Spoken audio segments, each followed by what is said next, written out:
Welcome to spotlight. Viksit Bharat లక్ష్య సాధనగా భారత ప్రస్థానంలో సుస్థిర అభివృద్ధికి పెద్దపీట వేస్తూ కేంద్ర ఆర్థిక మంత్రి నిర్మలా సీతారామన్ 2026-27 ఆర్థిక సంవత్సరానికి కేంద్ర బడ్జెట్ని పార్లమెంట్లో ప్రవేశపెట్టారు. ప్రస్తుత శతాబ్దంలో రెండవ త్రైమాసికంలో తొలి బడ్జెట్ని ప్రవేశపెట్టిన ఆర్థిక మంత్రి 2047 నాటికి భారత్ను అభివృద్ధి చెందిన దేశంగా తీర్చిదిద్దే లక్ష్య సాధనకు రోడ్ మ్యాప్ని ఆవిష్కరించారు. సబ్కా సాత్ సబ్కా వికాస్ స్ఫూర్తితో బడ్జెట్లో అన్ని వర్గాల ప్రజల అభివృద్ధికి ప్రాధాన్యం ఇచ్చామని చెప్పారు. Our government, led by Honorable Prime Minister Modi, has decisively and consistently chosen action over ambivalence, reform over rhetoric, and people over populism. We have pursued far-reaching structural reforms, fiscal prudence and monetary stability, whilst maintaining a strong thrust on public investment. Keeping Atmanirbharta as a lodestar, we have built domestic manufacturing capacity, energy security, and reduced critical import dependencies. Simultaneously, we have ensured that citizens benefit from every action of the government, undertaking reforms to support employment generation, agricultural productivity, household purchasing power, and universal services to people. These measures have delivered a high growth rate of around 7% and helped us make substantial strides in poverty reduction and improvement in the lives of our people.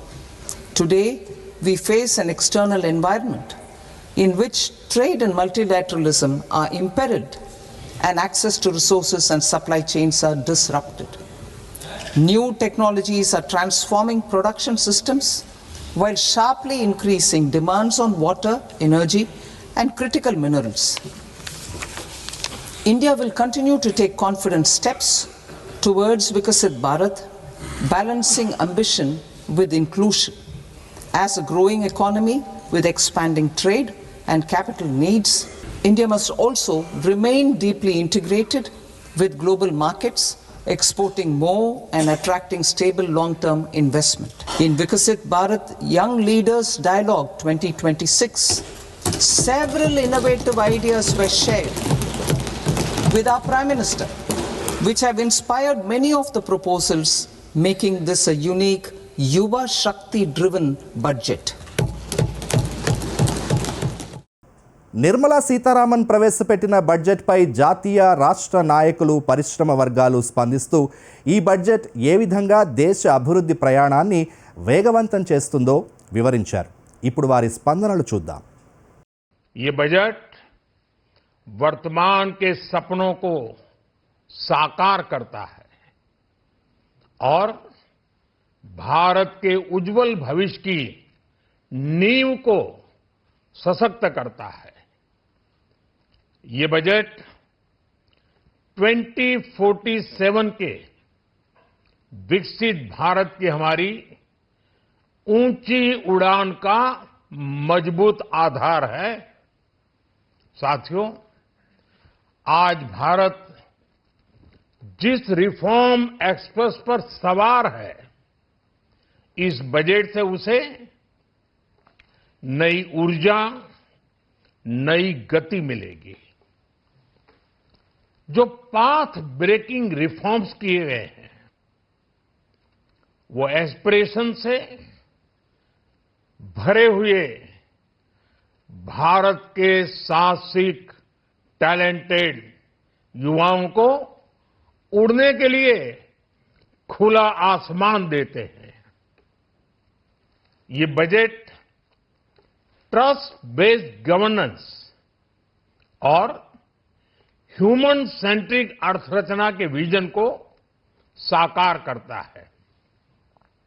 एक ऐसा unique budget है जिसमें fiscal deficit कम करने, inflation control करने पर focus है और इसके साथ ही बजट में हाई कैपेक्स और हाई ग्रोथ का भी समन्वय है. साथियों, ये बजट भारत की वैश्विक भूमिका को नए सिरे से सशक्त करता है। भारत के 140 करोड़ नागरिक फास्टेस्ट ग्रोइंग इकोनॉमी बनकर ही संतुष्ट नहीं है।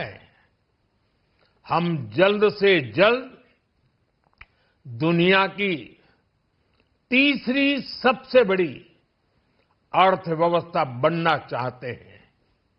ये करोड़ों देशवासियों का संकल्प है।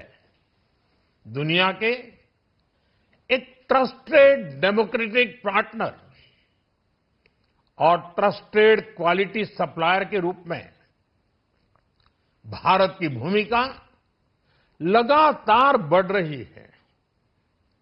हाल में जो बड़ी बड़ी ट्रेड डील्स भारत ने की है, मदर ऑफ ऑल डील्स, उसका मैक्सिमम बेनिफिट भारत के युवाओं को मिले, भारत के लघु और मध्यम उद्योग वालों को मिले, इस दिशा में बजट में बड़े बड़े कदम उठाए गए हैं।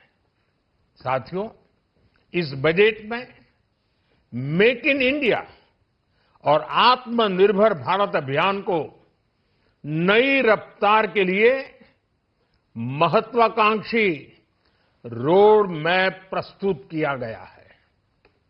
इस बजट में नई उभरती इंडस्ट्रीज यानी सनराइज सेक्टर्स को जिस मजबूती के साथ समर्थन दिया गया है वह अभूतपूर्व है।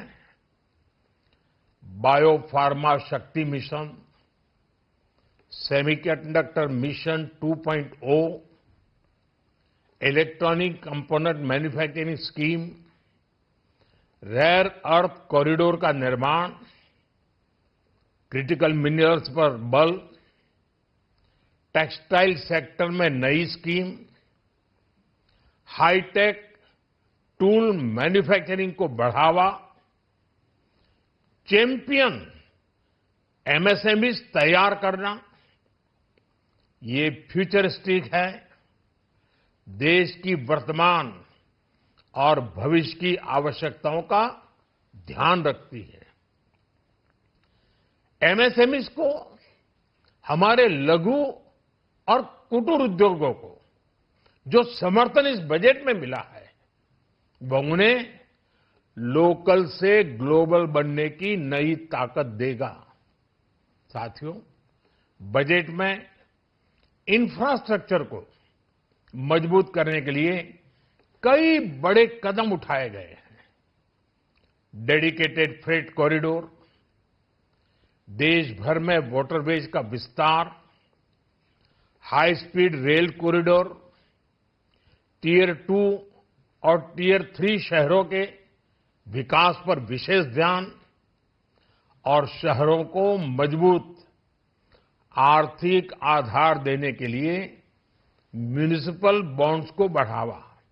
ये सारे कदम विकसित भारत की यात्रा की गति को और तेज करेंगे। जैसा कि आज पार्लियामेंट में निर्मला जी ने कहा है, यह युवा शक्ति बजट है। उसमें युवा की सोच भी है, युवा के सपने भी हैं, युवा का संकल्प भी है और साथ साथ युवा की गति भी है। बजट में जो प्रावधान किए गए हैं उससे अलग अलग सेक्टर्स में लीडर्स, इनोवेटर्स और क्रिएटर्स तैयार होंगे। मेडिकल हब्स के निर्माण से, एलाइड हेल्थ प्रोफेशनल्स के माध्यम से, ऑरेंज इकोनॉमी यानी ऑडियो विजुअल गेमिंग को बढ़ावा देकर, पर्यटन को प्रोत्साहन देकर और खेलो इंडिया मिशन के माध्यम से युवाओं के लिए नए अवसरों के द्वार खुलेंगे। मैं भारत के युवाओं को विशेष तौर पर इस बजट की बहुत बहुत बधाई देता हूं, क्योंकि इससे एम्प्लॉयमेंट जनरेशन को बड़ा बूस्ट मिलेगा। मुझे बहुत खुशी है साथियों, ये बजट एम्बिशियस भी है और ये बजट देश की एस्पिरेशन को भी एड्रेस करता है। मैं एक बार फिर निर्मला जी और उनकी पूरी टीम को इस फ्यूचरिस्टिक बजट के लिए, संवेदनशील बजट के लिए, गांव, गरीब, किसान का कल्याण करने वाले बजट के लिए बहुत बहुत बधाई देता हूं। बहुत बहुत धन्यवाद। इसमें 20 लाख एम्प्लॉयमेंट नए बनाने के लिए क्रिएटर्स इकोनॉमी में आईआईसीटी मुंबई के साथ मिलकर 15,000 स्कूल और 500 कॉलेजेस में क्रिएटर्स लैब बनाने के लिए बजट में प्रोविज़न किया गया है। और साथ ही साथ रेलवे के लिए 7 नए हाई स्पीड कॉरिडोर्स, चेन्नई से बेंगलुरु, चेन्नई से हैदराबाद, बेंगलुरु से हैदराबाद, मुंबई से पुणे, पुणे से हैदराबाद, दिल्ली से वाराणसी और वाराणसी से सिलीगुड़ी। एक तरीके से साउथ इंडिया में सदर्न ट्रायंगल बनेगा चेन्नई, बेंगलुरु, हैदराबाद का हाई स्पीड रेलवे का, बुलेट ट्रेन का। वैसे ही दिल्ली, वाराणसी, सिलीगुड़ी का एक नया हाई स्पीड कॉरिडोर बनेगा और साउथ वेस्ट को साउथ से जोड़ने वाला मुंबई से पुणे, पुणे से हैदराबाद का एक बहुत बड़ा मेजर कॉरिडोर बनेगा। साथ ही साथ आज बजट में एक नए डेडिकेटेड फ्रेट कॉरिडोर जो कि बंगाल में दांकुनी, वहाँ से गुजरात में सूरत, इसको जोड़ने वाला, ईस्ट को वेस्ट के साथ जोड़ने वाला नया डीएफसी भी सैंक्शन हुआ है। मैं इस बजट के लिए, जो कि युवा शक्ति से प्रेरित है, जो कि विकसित भारत की एक मजबूत नींव बनाता है, जो कि समाज के हर वर्ग के लिए और देश के हर क्षेत्र के लिए विकास का एक नया माध्यम बना है, इसके लिए मैं माननीय प्रधानमंत्री जी, माननीय वित्त मंत्री जी का अभिनंदन करता हूँ। सबसे पहले मैं प्रधानमंत्री मोदी जी के मार्गदर्शन में तैयार एवं वित्त मंत्री निर्मला सीतारमण जी द्वारा प्रस्तुत इस शानदार बजट के लिए उन्हें हार्दिक बधाई देता हूं। और मैं मानता हूं कि यह जन भावनाओं और जन अपेक्षाओं पर खरा उतरने वाला यह बजट है। साथ ही यह बजट प्रधानमंत्री जी के आत्मनिर्भर भारत और विकसित भारत 2047 के संकल्प को सशक्त आधार देता है, जिसमें समाज के सभी वर्गों के उत्थान के लिए समुचित प्रावधान किए गए हैं। और इस बजट में रक्षा क्षेत्र के लिए 7.85 लाख करोड़ रुपए का प्रावधान किया गया है। मैं इसके लिए भी प्रधानमंत्री मोदी जी का हृदय से आभार व्यक्त करता हूं। ऑपरेशन सिंदूर की ऐतिहासिक सफलता के बाद आए इस बजट ने देश की रक्षा व्यवस्था को और मजबूत बनाने के हमारे संकल्प को सुदृढ़ किया है।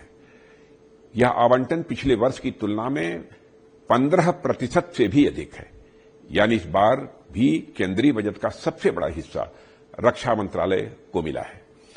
इस वर्ष हमारी सेनाओं के ओवरऑल कैपिटल एक्सपेंडिचर के लिए 2.19 लाख करोड़ रुपया का प्राविजन किया गया है। और इस बजट का सबसे महत्वपूर्ण पक्ष हमारी तीनों सेनाओं के मॉडर्नाइजेशन का है और इसके लिए इस वर्ष 1.85 लाख करोड़ रुपए की प्राविजनिंग की गई है, जो पिछले वित्त वर्ष की तुलना में लगभग 24% अधिक है। और इस वृद्धि के परिणाम स्वरूप हमारी सैन्य क्षमता और अधिक सशक्त होगी। भूतपूर्व सैनिकों और उनके परिवार के कल्याण को भी इस बजट में प्रमुख स्थान मिला है। और young serviceman contributory health scheme के अंतर्गत वर्तमान वर्ष की तुलना में लगभग 45% की बढ़ोतरी करते हुए 12,100 करोड़ रुपए का प्राविजन किया गया है। कुल मिलाकर यदि मैं कहूं तो यह बजट सुरक्षा, विकास और आत्मनिर्भरता के संतुलन को मजबूत करता है। मैं देशवासियों को देश हित में पेश हुए इस बजट पर हार्दिक बधाई देता हूं। श्रीमती निर्मला सीतारमण जी ऐसी वित्त मंत्री हैं जिन्होंने 9वीं बार लगातार बजट पेश किया है और एक महिला वित्त मंत्री जिन्होंने लगातार 9वीं बार बजट पेश किया है, ये अपने आप में हमारे लिए गर्व का विषय है। आज का बजट ऐतिहासिक है, अभूतपूर्व है। ये बजट विकसित भारत के निर्माण का बजट है। ये बजट 2047 तक आत्मनिर्भर भारत के निर्माण के लिए मजबूत नींव डालने वाला बजट है, जिसमें रिफॉर्म्स पर जोर दिया गया है। कृषि और ग्रामीण विकास की दृष्टि से हम देखें तो बजट में गांव, गरीब, किसान, युवा और महिला सबकी चिंता की गई है कि ग्रामीण विकास का जो कुल बजट है उसमें अकेले विकसित भारत जी राम जी योजना के लिए अभी जो फैसला किया है उसके हिसाब से पंचायतों को सीधे 55,900 करोड़ रुपए से ज्यादा की राशि और सीधे जाएगी। मैं मानता हूं कि ग्राम के विकास में, विकसित भारत के लिए विकसित गांव के निर्माण में ये बजट ऐसा काम करेगा कि जो कल्पना भी नहीं होगी लोगों की। फाइनेंस कमीशन की और विकसित भारत जी राम जी की दोनों की धनराशि मिला के एक विकसित ग्राम, स्वावलंबी ग्राम, रोजगार युक्त और गरीबी मुक्त गांव बनेंगे। हम अगर महिलाओं के कल्याण की और आर्थिक समृद्धि बढ़ाने की दृष्टि से हम देखें बहनों की, तो विशेषकर लखपति दीदी योजना के लिए जो सीमार्ट की योजना की बात आज वित्त मंत्री जी ने कही है, मतलब उनके उत्पाद को बेचने के लिए हर जिले में एक प्लेटफॉर्म होगा, सीमार्ट होगा। मैं मानता हूं कि आज का बजट कोई पॉलिटिकल भाषणबाजी नहीं, बिल्कुल विकास और विकसित भारत के लिए रिफॉर्म एक्सप्रेस का बहुत अच्छा एक प्रदर्शित हमारा वित्त मंत्री जी ने किया है। मैं बहुत खुश हूं। और एक एक पैकेज जो अनाउंस हुआ, जो इस्टेब्लिश हुआ, वो तो कहना ही नहीं है। अब कितना मैं काउंटिंग करूं, जो पूर्वोदय के लिए जो किया है, और जितना एक्सप्रेस हाईवेज का घोषणा हुआ है, बुद्धिस्ट सर्किट का जो हुआ है, क्योंकि हमारा माइनॉरिटी मिनिस्ट्री का इतना अच्छा बजट आया और जितना गैप फंडिंग होना है सब मैं पूरा कर पाऊंगा। मैं बहुत सेटिस्फाइड हूं। एक मंत्री होने के हिसाब से भी मैं बहुत खुश हूं। एक भारतीय नागरिक होने के नाते इस बजट से मैं बहुत ही उत्साहित हूं। नॉर्थ ईस्ट के लिए कई अनाउंस हुआ है, इंफ्रास्ट्रक्चर से लेकर के, जैसे मैंने कहा, बुद्धिस्ट सर्किट से, कनेक्टिविटी और हर दृष्टि से, तो एक दृष्टि से पूरा भारत के लिए तो किया ही किया है। नॉर्थ ईस्ट और ईस्टर्न इंडिया के लिए बहुत बड़ा फोकस मिला है। ये बजट का सारा जो प्रावधान है ये आम आदमी के लिए ही तो है। देश में जो गरीब है, मिडिल क्लास है, उनके लिए तो है। अब इतना कैपिटल एक्सपेंडिचर, इतना इंफ्रास्ट्रक्चर बनेगा, इस्तेमाल कौन करेगा? ये विपक्ष वाला क्या इस्तेमाल नहीं करेंगे क्या? 11 सालों में जो रिफॉर्म्स हुए हैं वो रिफॉर्म्स एक्सप्रेस और तेजी से आगे बढ़ेगा, तो फायदा तो ये विपक्ष के लोगों को भी होगा। ये क्या वो भारतीय नहीं है क्या? वो दुखी क्यों है? मेरा सिर्फ विपक्ष के साथियों को एक चीज कहना है, अच्छा बजट का स्वागत कीजिए, राजनीतिक करके इसमें पानी फेरने का काम मत कीजिए। देश खुश है, आज भारत के बजट को दुनिया देखता है। इसलिए मैं मानता हूं कि आज का बजट को अगर कोई क्रिटिसाइज करता है तो वो राजनीतिक सोच के साथ करता है। अदरवाइज इस बजट को अब आलोचना करने का कोई जगह ही नहीं रखा है। आपने देखा है कोई राजनीतिक बात करके कोई इधर उधर का बात नहीं किया, बिल्कुल ग्रोथ विकास पे फोकस था। जैसे कि 3-4 हेडलाइंस है, लेकिन जब हम इंतजार कर रहे थे कि all India institute of Ayurveda कहाँ आएगी, हमारे केरला में चाहिए हमें, हमारे तो बहुत लंबी ट्रेडिशन आयुर्वेदा के, लेकिन केरला का नाम नहीं सुना। फिशर कोकोनट तो शायद केरला ही हो सकते हैं, क्योंकि मेरे ख्याल में भारत का सबसे ज़्यादा बड़ा केरला कोकोनट प्रोड्यूसिंग स्टेट तो केरला ही है। तो वो तो होना चाहिए। वैसे भी फिशरीज़ में हमें कुछ बेनिफिट होना चाहिए। लेकिन जब शिप रिपेयर के बारे में बोला और वाराणसी और पटना के बारे में बोला, केरला के बारे में कुछ नहीं सुन सका, तो ये सब हमें ज़रा सा आश्चर्यजनक है। लेकिन ये भी कहूँ कि शायद डिटेल्स बजट डॉक्यूमेंट में होंगे, पढ़ा नहीं, अब तक सिर्फ भाषण सुने हैं। भाषण में तो बहुत कम डिटेल्स है जो हमें ज़रूरी थी। नरेंद्र मोदी गाరి ప్రభుత్వము ప్రతి వారము జరిగేటువంటి కేంద్ర కేబినెట్ మీటింగ్ లో కూడా ఏదో ఒక రిఫార్మ్ తెస్తూనే ఉంటారు వాళ్ళు. బడ్జెట్ లో కూడా అనేక రకాల రిఫార్మ్స్, అది ఫారిన్ డైరెక్ట్ ఇన్వెస్ట్మెంట్ విషయంలో కావచ్చు, లేక ఐటీ సెక్టార్లో కావచ్చు, అగ్రికల్చర్ సెక్టార్లో కానీ, క్రిటికల్ మినరల్స్లో కానీ అన్ని రకాలుగా ఈ యొక్క రిఫార్మ్స్ తీసుకురావడం జరిగింది. చివరకు ట్యాక్స్ రిఫార్మ్స్ కూడా, అనేక రకాల పన్నుల విధానంలో కూడా సంస్కరణ తీసుకొచ్చాం. గతంలోనే మనకందరికీ తెలుసు, 2-3 లక్షలు ఉన్నటువంటి ట్యాక్స్ ఎగ్జంప్షన్ 12,50,000 గతంలో పెంచిన విషయాన్ని మనం చేస్తా ఉన్నాం. ప్రజలు వాడేటువంటి అనేక రకాల వస్తువుల మీద జిఎస్టీ తగ్గించిన విషయాన్ని మనం చేస్తా ఉన్నాం. ప్రపంచంలో ఏ దేశంలో కూడా ఏకబిగిన ఎట్ ఎ టైము 350 వస్తువుల మీద ట్యాక్స్ తగ్గించినటువంటి విషయము ఇంతవరకు ఇక్కడ చూడలేము మనం. ఈ సంవత్సరము మరి 13.5% పెరుగుదలతో తెలంగాణ రాష్ట్రానికి పన్నుల వాటా పెరగనున్నదాని విషయాలు కూడా ఈ సందర్భంగా మనం చేస్తున్నాం. గతంలో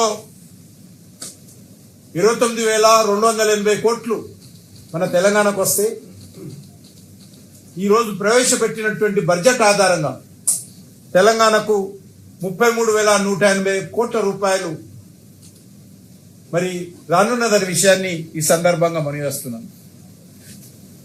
అంతేకాకుండా దేశంలో 7 హై స్పీడ్ ట్రైన్లు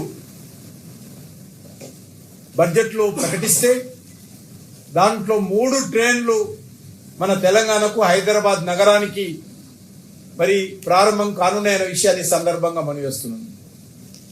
హైదరాబాద్ పుణె,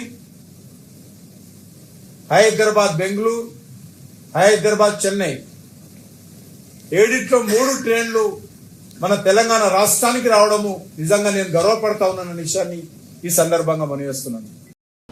నిర్మలా సీతారామన్ గారు పార్లమెంట్లో 8 సార్లు గతం పెట్టి 9వ బడ్జెట్ని ఈరోజు ప్రవేశపెట్టడం జరిగింది. ఈ యొక్క బడ్జెట్లో దేశానికి 3 కర్తవ్యాలను ముఖ్యంగా మనం ముందు పెట్టడం జరిగింది. ఒకటి ఆర్థికమైనటువంటి ప్రగతి, రెండోది ప్రజల ఆకాంక్షలు, మూడోది సబ్కా సాత్ సబ్కా వికాస్. ఈ యొక్క ప్రభుత్వం తీసుకున్నటువంటి నిర్ణయాలన్నీ కూడా అందరి కోసము, ప్రతి ఒక్కరి యొక్క వికాసం కోసము, వికసిత భారత్ ఏదైతే మనం స్వప్నం చూస్తూ ఉన్నామో దాని మేరకై ఈ బడ్జెట్ని ప్రవేశపెట్టడం జరిగింది. ముఖ్యంగా తెలంగాణలో హైదరాబాద్ నుంచి అనేక స్థానాలకు స్పీడ్ ట్రైన్స్ ఈరోజు పెట్టడం జరిగింది. తద్వారా హైదరాబాద్ నుంచి అనేక స్థానాలకు రాకపోకలు కానీ, ఇక్కడ ఉన్నటువంటి యొక్క ఆర్థిక లావాదేవీలు కానీ, వ్యాపారం కానీ పెరిగేటువంటి అవకాశాలు ఉంటాయి. ఎంఎస్ఎంఎస్సీ కావచ్చు, లేకుంటే ఏరోస్పేస్ ఇండస్ట్రీ కావచ్చు, రకరకాలైనటువంటి ఇండస్ట్రీలు హైదరాబాద్ చుట్టుపక్కల వచ్చేటటువంటి అవకాశం ఉంటుంది. కాబట్టి ఈ నిర్ణయాలు ఏతున్నాయో, విధానాలు ఏతున్నాయో భారత ప్రభుత్వం తీసుకున్న విధానం, ఇవన్నీ కూడా మన భారత ఒక ఆర్థిక వ్యవస్థతో పాటు ప్రతి ఒక్కరికి కూడా దీంట్లో అభివృద్ధి చెందేటువంటి అవకాశం ఉన్నాయి. ఇటు విద్యార్థులకు, ఇటు ఇండస్ట్రియల్ జోన్స్లో, ఇండస్ట్రీ సెక్టార్స్లో అక్కడ కాలేజెస్, ఎడ్యుకేషన్, హాస్పిటల్స్ ఇవన్నీ కూడా నిర్మాణం అవుతా ఉన్నాయి. మరి భారతదేశ ఒక ఆర్థిక వ్యవస్థలో ఒక పెద్ద మార్పు తీసుకురావడానికి ఈ యొక్క బడ్జెట్ ఒక ప్రయత్నం చేసినటువంటి విషయాన్ని మనం గుర్తుపెట్టుకోవాలి. అనేక అంశాలు ఉన్నాయి, కానీ ముఖ్యంగా నేను ఇండస్ట్రియల్ గ్రోత్ ఎదుగుతున్నాం, ఎడ్యుకేషన్ ఎదుగుతున్నాం, దానికి దీనికి లింక్ పెట్టి ఇండస్ట్రియల్ జోన్లోనే స్కిల్ డెవలప్మెంట్ కోసం అక్కడ ఉన్నటువంటి కళాశాలలు, విశ్వవిద్యాలయాలు ప్రైవేటైజేషన్తో పాటు ప్రభుత్వ రంగంలో కూడా అనేక మార్పులు చేర్పులు జరుగుతూ ఉన్నాయి. కాబట్టి బడ్జెట్ మన ఒక భారతదేశంలో అందరికీ, తర్వాత తెలంగాణ కూడా ఒక మంచి ఉపయోగకరమైనటువంటి ఒక బడ్జెట్గా మేము భావిస్తా ఉన్నాం. నరేంద్ర మోడీ గారి నాయకత్వంలో దేశంలో స్టేబుల్ గవర్నమెంట్ని అందించడమే కాకుండా లాంగ్ సైట్ దూరదృష్టి ఆలోచనతో తీసుకున్న నిర్ణయాల వల్ల జీడీపీ 7% పెరిగింది. పోయిన సంవత్సరం 50 లక్షల కోట్ల రూపాయల బడ్జెట్ ప్రవేశపెడితే ఈ సంవత్సరం 53 లక్షల పైచిలకు కోట్ల బడ్జెట్ ప్రవేశపెట్టడమే కాకుండా అనేక ప్రజారంజకమైనటువంటి విషయాల మీద దృష్టి మళ్లించింది. ఇవాళ అన్ఎంప్లాయ్మెంట్ ప్రాబ్లం ఎంత గంభీరంగా ఉందో చూస్తా ఉన్నాం. కాబట్టి పోయిన బడ్జెట్ లో 4 లక్షల కోట్ల రూపాయలు పెట్టి నిరుద్యోగ సమస్యను పరిష్కరించాలి, make in India, made in India programme ఇలా స్టెబిలైజ్ చేయాలి, దాన్ని స్ట్రెంథన్ చేయాలని చెప్పేది భావించారు. దానికి అనుగుణంగానే యువశక్తిని దేశ పురోగమనంలో భాగస్వాములు చేయకుండా దేశం అభివృద్ధి చేయలేదు. కాబట్టి ఇవాళ వాళ్ళని ఎట్లా ఇన్వాల్వ్ చేయాలో అవన్నీ కూడా ఈసారి బడ్జెట్లో ప్రవేశపెట్టడం జరిగింది. అన్నిటికంటే ఇంపార్టెంట్ ఇవాళ రోగులు, క్యాన్సర్ రోగాలు పెరిగిపోయి ఇలా వాళ్ళకి ఇంపోర్ట్ చేసుకున్నటువంటి మందుల మీద ఎట్లయితే ట్యాక్స్ తగ్గించిండ్రో, ఇంపోర్ట్ ట్యాక్స్ తగ్గించిండ్రో, అదే పద్ధతిలో ఇంకొక 17 రకాల వ్యాధులని ఇండివిజువల్స్ కనుక ఇంపోర్ట్ చేసుకుంటే వాటి మీద ట్యాక్స్ ఇచ్చి ఇలా ఆ పేద రోగులకు ఒక ఉపశమనం కలిగించే ప్రయత్నం చేశాం. మూడవది అతి ముఖ్యమైనది ఇలా ట్రామా కేర్ సెంటర్స్, ప్రతి జిల్లా హెడ్ క్వార్టర్లో ట్రామా కేర్ సెంటర్లు పెట్టాలని చెప్పి ఇలా మనం నిర్ణయించడం జరిగింది. దీని మొత్తంలో గతంలో ప్రతిపక్షాలు ఏదైతే నరేగా మీద మహాత్మా గాంధీ ఉపాధి హామీ పథకంలో మొత్తం కొట్టేస్తున్నారు, తీసేస్తున్నారని చెప్పి ఆరోపణ చేసిండ్రు. పోయినసారి 81,000 కోట్ల రూపాయలు బడ్జెట్ పెడితే ఈసారి 1,50,000 కోట్ల పైచిలకు బడ్జెట్ పెట్టి దాన్ని గ్రామీణ ప్రాంత పేదలకు మరింత ఉపాధి కల్పించే కాన్సెప్ట్ కి ఇలా మోడీ ప్రభుత్వం చెల్లిపోయింది. These proposals that they've broken up into 6 categories, I think that's been very positive. So focus on reforms, focus on manufacturing, focus on simplification. We wanted some sectors to be clearly identified. I think the focusing on the 7 strategic sectors, I think that's been very positive. The championing of MSMEs, particularly the fund, the incremental fund that's been created to provide equity support, I think that's come out very positively. From a tax standpoint, I would say a simplification. I think some of the things that have been introduced. So I'm happy to answer questions, but I would say very positive budget, macroeconomic discipline, focus on structural reforms, clearly identified sectors, focus on infrastructure, focus on MSMEs, and also, this entire thing of city economic regions. I think that's also very positive.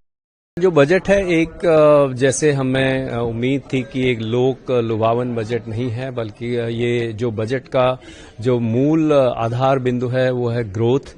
और growth में भी हमने देखा कि जैसे employment led growth की इसमें बात की है. खास तौर पे अगर हम एमएसएमईज का देखें, जो एमएसएमई ग्रोथ फंड की जो एस्टैब्लिश किया गया है, उससे जो हम कैसे, क्योंकि हम अभी देख रहे हैं कि हमने कई सारे एफटीएज बहुत एडवांस्ड इकोनॉमी के साथ किए हैं, तो उसमें हमारे एमएसएमईज को कैसे ग्लोबली कॉम्पिटिटिव बनाएं, उस पर खास तौर पे ध्यान दिया गया है. क्योंकि जब हम नए मार्केट में जाएंगे तो हमें ग्लोबल स्टैंडर्ड के हिसाब से अपने प्रोडक्ट को बनाना पड़ेगा. तो खास तौर पे उनकी लिक्विडिटी की जो चैलेंजेस हैं उसको सॉर्ट आउट करने के लिए ये बहुत महत्वपूर्ण कदम उठाया कि सीपीएसईज को ट्रेड्स के अंदर ला करके, जिससे एमएसएमईज की जो लिक्विडिटी से संबंधित जो समस्याएं हैं उनको जल्दी जो है एड्रेस किया जाए. और ओवरऑल जो बजट है डेफिनेटली ये एक ग्रोथ ओरिएंटेड बजट है, जिसमें कि शॉर्ट टर्म की बात नहीं करी गई है बल्कि लॉन्ग टर्म की बात करी है और जो एक विकसित भारत से अलाइंड है.